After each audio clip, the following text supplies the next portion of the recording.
My ട്രിപ്പിലേക്ക് എല്ലാവർക്കും സ്വാഗതം. ഇന്നെൻ്റെ യാത്ര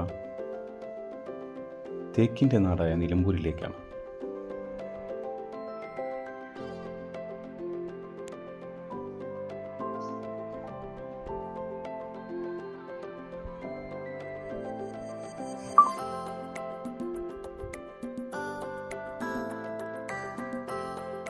എടവണ്ണയിൽ ഈ കാണുന്നതാണ് സീതി ഹാജി പാലം. 1992 അന്തരിച്ച സീതി ഹാജിയുടെ പേരിലാണ് ഈ പാലം അറിയപ്പെടുന്നത്.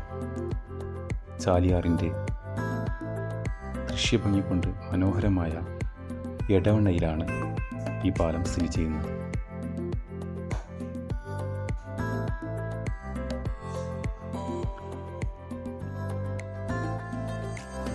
വീണ്ടും നിലമ്പൂർ ലക്ഷ്യമാക്കി യാത്ര തുടർന്നു.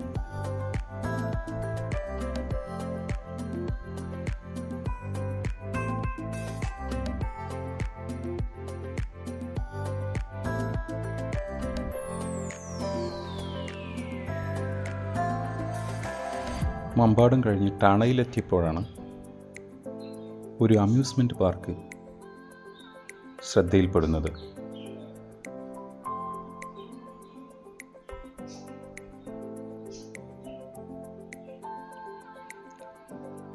ടീക്ക് ഫൺ വില്ലേജ് എന്നാണ് ഈ അമ്യൂസ്മെൻറ്റ് പാർക്കിൻ്റെ പേര്.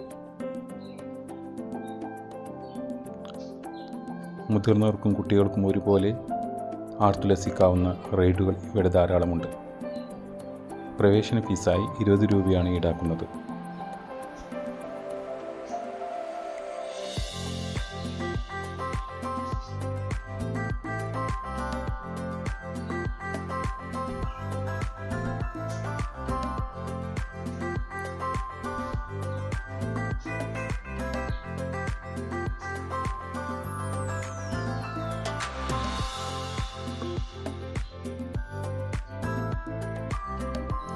ഈ കാണുന്നതാണ് ഹൈലൈറ്റ് മാൾ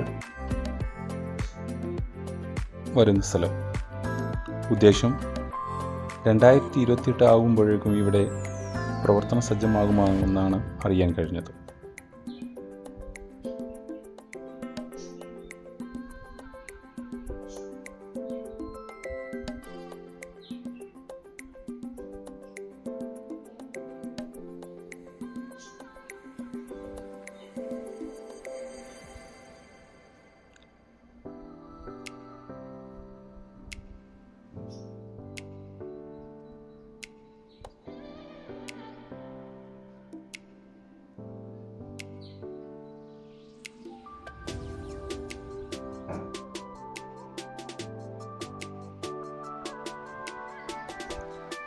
വടവൂറും പിന്നിട്ട്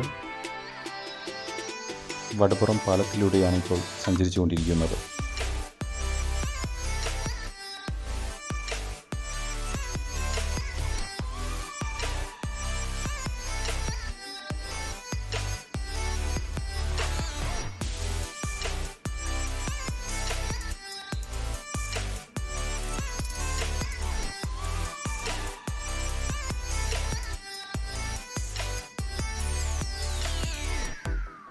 വടപ്പുറം പാലം കഴിഞ്ഞാൽ തന്നെ നിലമ്പൂരിൻ്റെ അനുഭൂതി തുറമ്പുന്ന മനോഹാരിത നമുക്ക് പ്രത്യക്ഷപ്പെടുന്നതാണ്.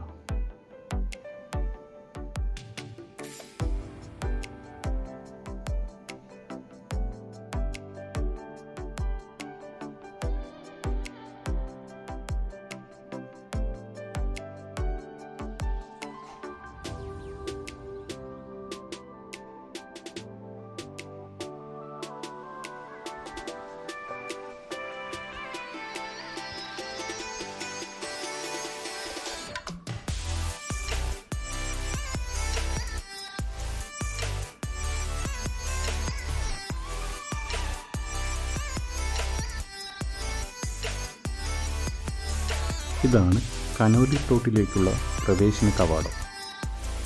മുമ്പ് ഇത് കേരള വുഡ് ഇൻഡസ്ട്രീസിൻ്റെ പ്രവേശന കവാടമായിരുന്നു.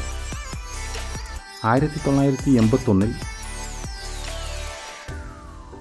വനം വകുപ്പിന് കീഴിൽ ഉദ്ദേശം 500-ലധികം ആളുകൾക്ക് പ്രത്യക്ഷത്തിലും 1500-ലധികം ആളുകൾക്ക് പരോക്ഷമായും ജോലി ലഭിച്ചിരുന്ന ഒരു സ്ഥാപനമായിരുന്നു കേരള വുഡ് ഇൻഡസ്ട്രീസ്. വിദേശങ്ങളിലേക്കും മറ്റും ധാരാളം തേക്ക് ഉൽപ്പന്നങ്ങൾ കയറ്റി അയച്ചിരുന്നു. എന്നാൽ 1996 തൊഴിലാളി പ്രക്ഷോഭത്താൽ ഈ സ്ഥാപനം അടച്ചുപൂട്ടി. വീണ്ടും 2001 തുറന്നെങ്കിലും 2006 ആ സ്ഥാപനം പൂർണ്ണമായി അടച്ചുപൂട്ടുകയായിരുന്നു.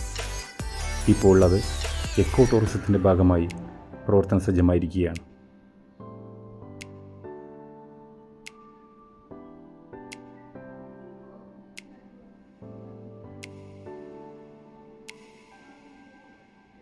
ഇതാണ് ആദ്യം കനോലി പ്ലോട്ടിലേക്കുള്ള പ്രവേശന കവാടം.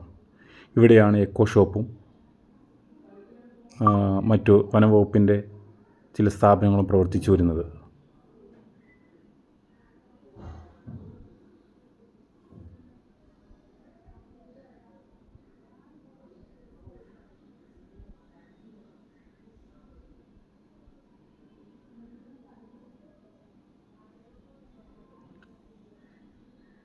ഈ കാണുന്നതാണ് സെൻട്രൽ ഡെപ്പോ അരുവാക്കോട്.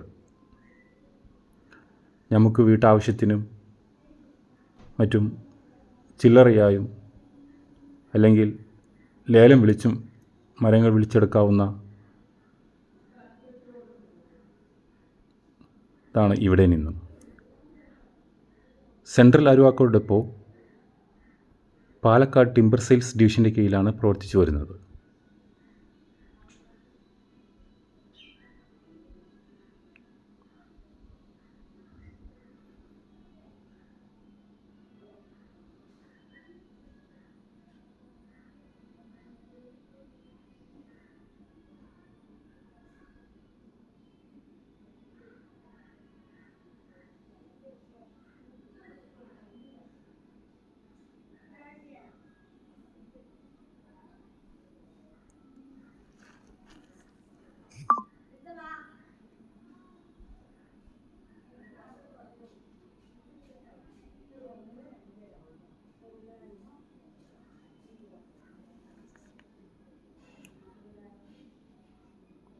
ഉദ്ദേശം 9:30 മണിയായപ്പോഴേക്കും ഞാൻ നിലമ്പൂരെത്തി. എൻ്റെ ഇന്നത്തെ യാത്ര ഇവിടെ സമാപിക്കുകയാണ്. Bye bye.